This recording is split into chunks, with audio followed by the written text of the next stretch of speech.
miliar.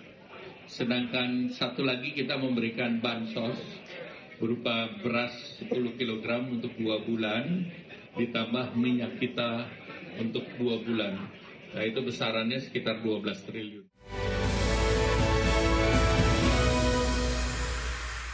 Terima kasih Anda masih bergabung sama kami. Pemerintah menyiapkan program insentif untuk Ramadan dan Lebaran 2026 dengan anggaran sebesar 12,88 triliun rupiah.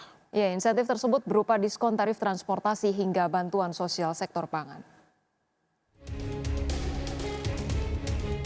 Menjelang bulan suci Ramadan dan Lebaran 2026, pemerintah menyiapkan program insentif khusus dengan anggaran sebesar 12,88 triliun rupiah.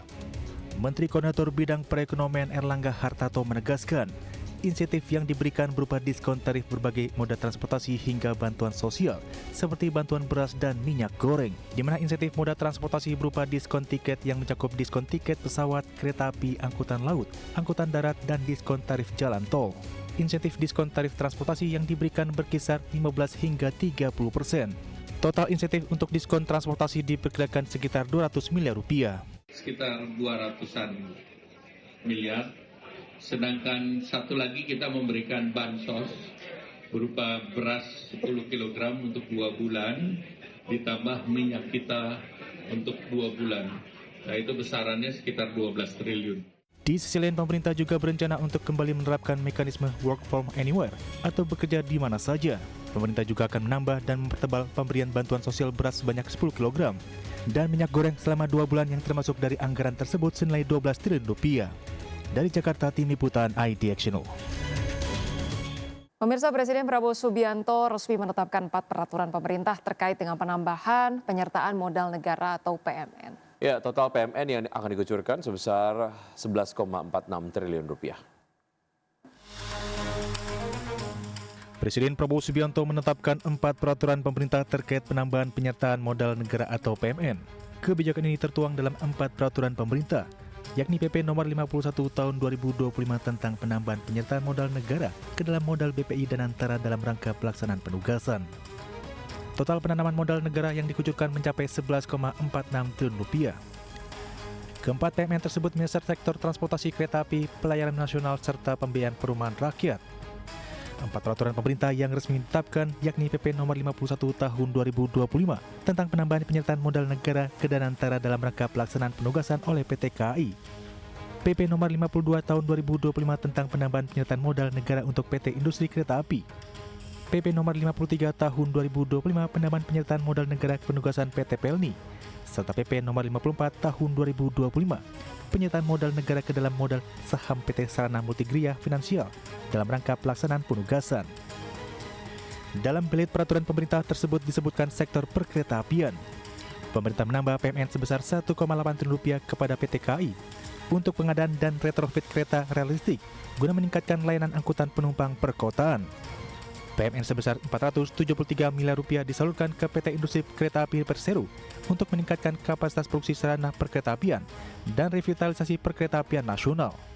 Sementara itu, untuk memperkuat konektivitas antar wilayah, pemerintah menambah PMN sebesar 2,5 triliun rupiah kepada PT Pelayaran Nasional Indonesia Persero yang akan digunakan mendukung peremajaan armada nasional. PMN yang terakhir diberikan kepada PT Sarana Multigria Finansial Persero sebesar 6,68 triliun rupiah untuk memperkuat likuiditas perbankan, penyaluran program fasilitas likuiditas pembiayaan perumahan bagi pembiayaan rumah masyarakat berpenghasilan rendah. Keempat belit tersebut ditandatangani Presiden Prabowo Subianto pada tanggal 30 Desember 2025 dan bersumber dari APBN tahun anggaran 2025.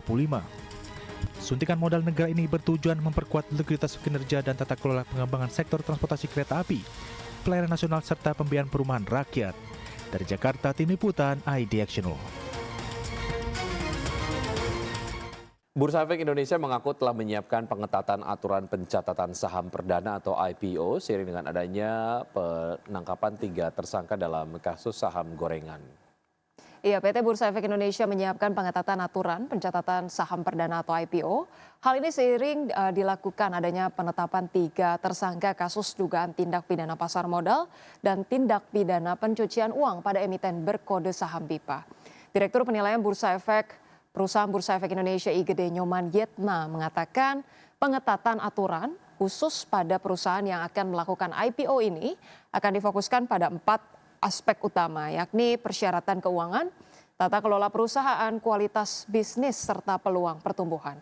Sementara dalam aturan IPO yang diperketat, diantaranya menaikkan standar persyaratan papan akselerasi dan papan pengembangan, memperketat ketentuan tata kelola, serta mewajibkan direksi memiliki kompetensi dan pemahaman yang memadai terkait GCG, Undang-Undang Perseroan Terbatas, serta Undang-Undang Pasar Modal. Hal tersebut kan sudah dilakukan pemeriksaan sebelumnya.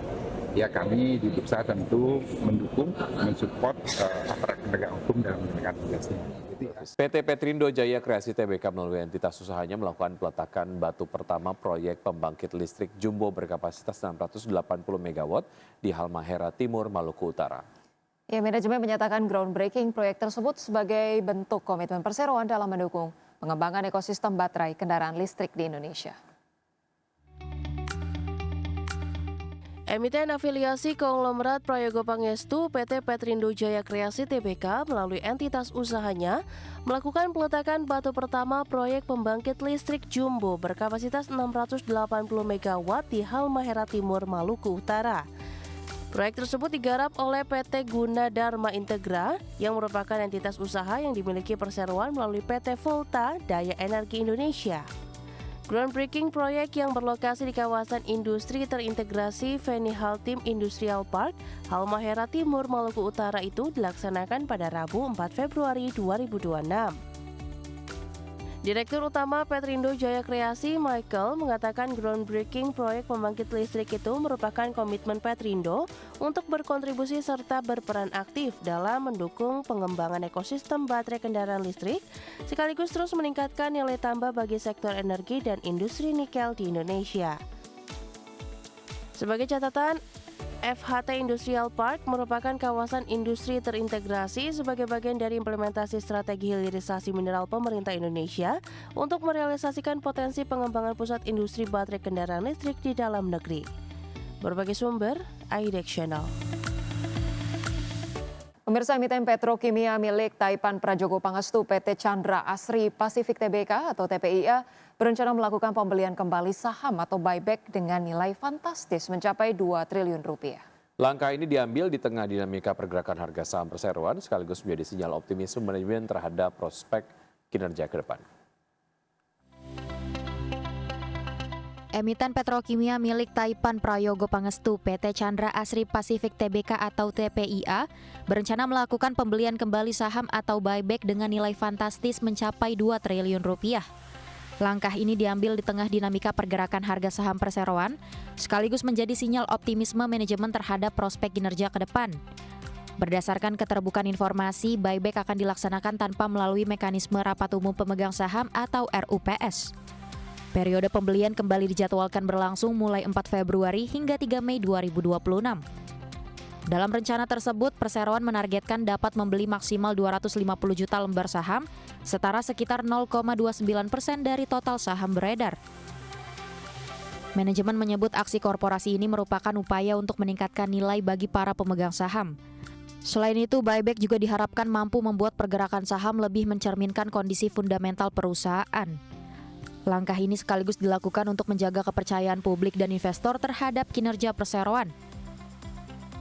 TPIA menilai program buyback dapat memberikan sentimen positif di pasar, terutama di tengah fluktuasi harga saham belakangan ini. Kebijakan ini juga menjadi sinyal bahwa manajemen percaya terhadap prospek bisnis dan pertumbuhan perusahaan ke depan. Dengan dukungan fundamental yang dinilai solid, perseroan berharap minat investor tetap terjaga. Berbagai sumber IDX Channel.